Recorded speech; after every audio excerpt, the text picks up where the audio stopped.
இன்னைக்கு நம்ம வீட்டில் என்ன சமையல்னா ஆட்டு ரத்த பொரியல். அது எப்படி செய்கிறேன்றதை பாருங்கள். ஃபஸ்ட்டு வெங்காயம், பட்டை வத்தை, கடுகு இதெல்லாம் போட்டு தாளிச்சிட்டு அப்படி இந்த ரத்தத்தை வந்து அப்படியே கெட்டியாக இருக்கும், அதை அப்படியே பிணைஞ்சு அவங்களே ஏற்கனவே உப்பு போட்டிருப்பாங்க. நம்மளுக்கு தேவைப்பட்டால்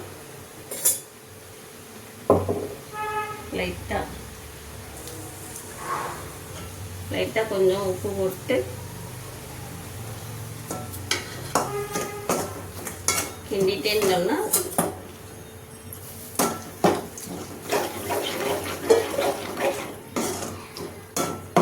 கொஞ்சம் கெட்டியாகும்.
அப்படியே வந்து கெட்டி சேராமல் அப்படியே கிண்டிக்கிட்டே இருங்க.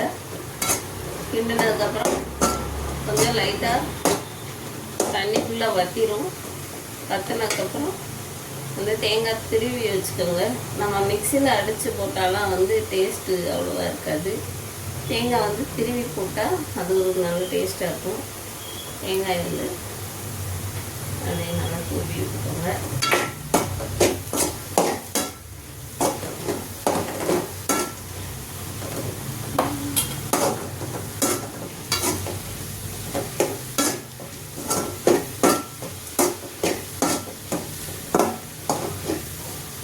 ஃபைனலாக வந்து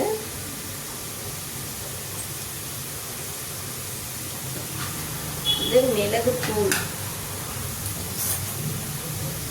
மிளகுத்தூள் நம்ம ஃபைனலாக காரத்துக்கு தேவை மிளகுத்தூள் ஆட் பண்ணிவிட்டு அப்படி கிண்டி விடுங்க.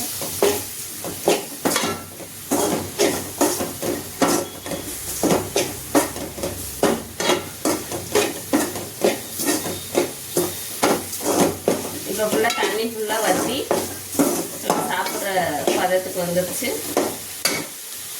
அவ்வளோதான். அப்படியே வந்து அடுப்பை ஆஃப் பண்ணிடலாம். வந்து சூடான ரத்த பொரியல் ரெடி ஆகிடுச்சு நம்மளுக்கு.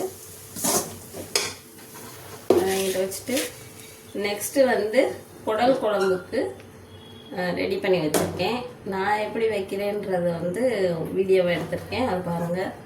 வெங்காயம், தக்காளி, கிராம்பு, பட்டை, கசகசா, சோம்பு கொஞ்சம் கொஞ்சம் ஒரு அரை ஸ்பூன் எடுத்து வெங்காயம் தக்காளி எல்லாத்துக்கூடையும் சேர்த்து லைட்டாக வதக்கியிருக்கேன்.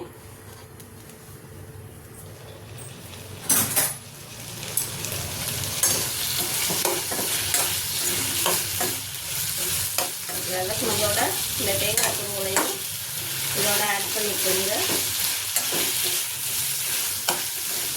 இதோட ஆட் பண்ணி நல்லா வதக்கி விட்டால் குழம்பு வந்து சீக்கிரமாக கெட்டு போகாது.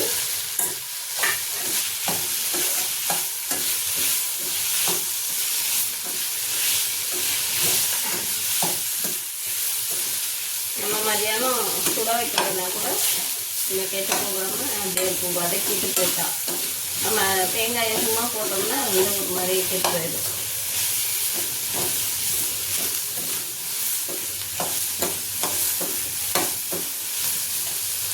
இதோட நான் வந்து குழம்பு தூள் வந்து அரைச்சி வச்சுருக்கோம். இது வந்து எல்லா குழம்புக்கும் போட்டுருவோம்.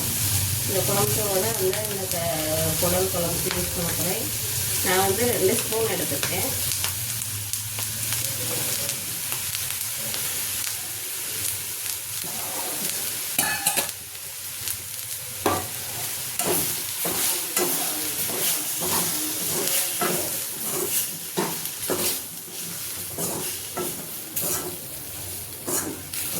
அடுப்பு ஆஃப் பண்ணிவிட்டு அப்படியே கிண்டிட்டு கொஞ்சம் நேரம் ஆறட்டும்.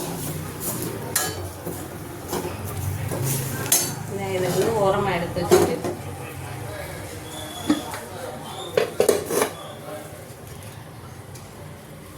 ஏற்கனவே வந்து குடலை வந்து நல்லா சுத்தப்படுத்தி மஞ்சத்தூளில் போட்டு ஒரு 2 விசில் விட்டு எடுத்து வச்சுருக்கேன்.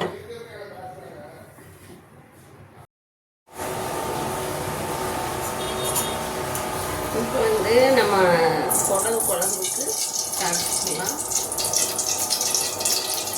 3 ஸ்பூன் எண்ணெய் ஊற்றிருக்கோம்.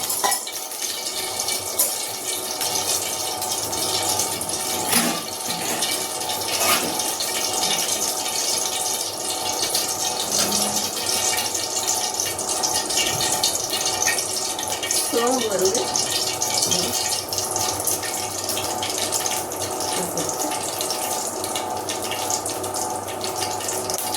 சோம்பு லைட்டாக வெடிச்ச உடனே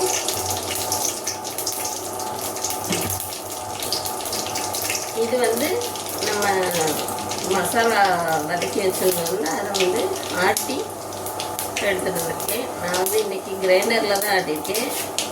கிரைண்டரில் ஆட்டி பண்ணி பாருங்கள், அது ஒரு டேஸ்ட்டாக இருக்கும். சோம்பு வெடிச்சிட்டு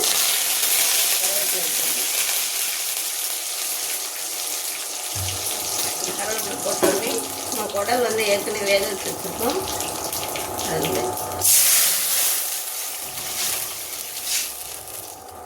அப்படியே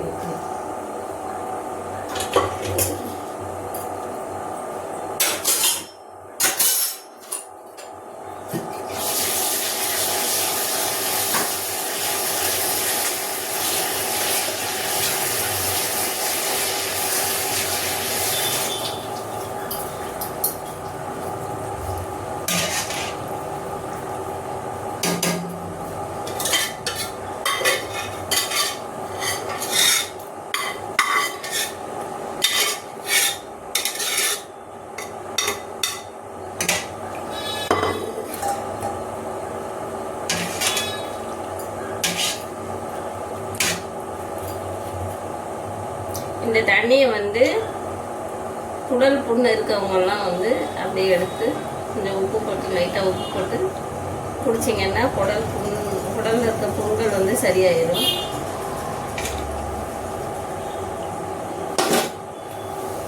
இது லைட்டாக வெந்ததுக்கப்புறம் நம்ம இந்த ஆட்டி வச்சுட்டு மசாலாவை இதில் ஊற்றிடலாம்.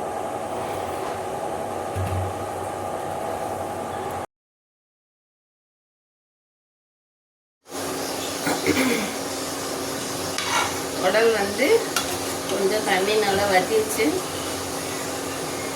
அதுக்கப்புறம் நம்ம ஆட்டி வச்சுருந்த இந்த மசாலாவை சேர்த்துடலாம்.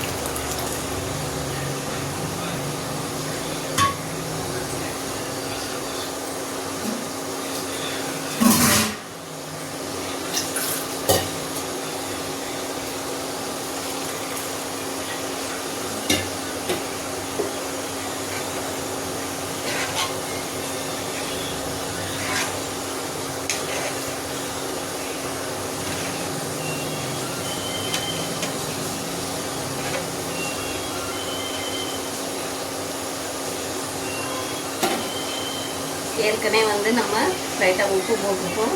இன்னும் லைட்டாக உப்பு போட்டுப்போம்.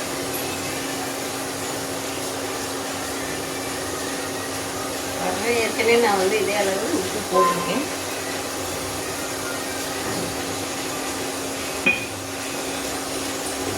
சைட்லேயே வந்து தோசை ரெடி ஆகிடுச்சு.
குழம்பு நல்லா வற்றி கொஞ்சம்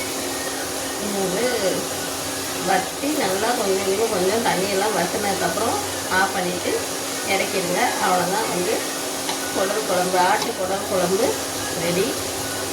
இது வந்து நீங்கள் தோசைக்கு சாதத்துக்கு எதுக்கான சாப்பிடலாம். நம்ம வீடியோ பிடிச்சிருந்தா லைக் பண்ணுங்கள், சப்ஸ்கிரைப் பண்ணுங்கள்.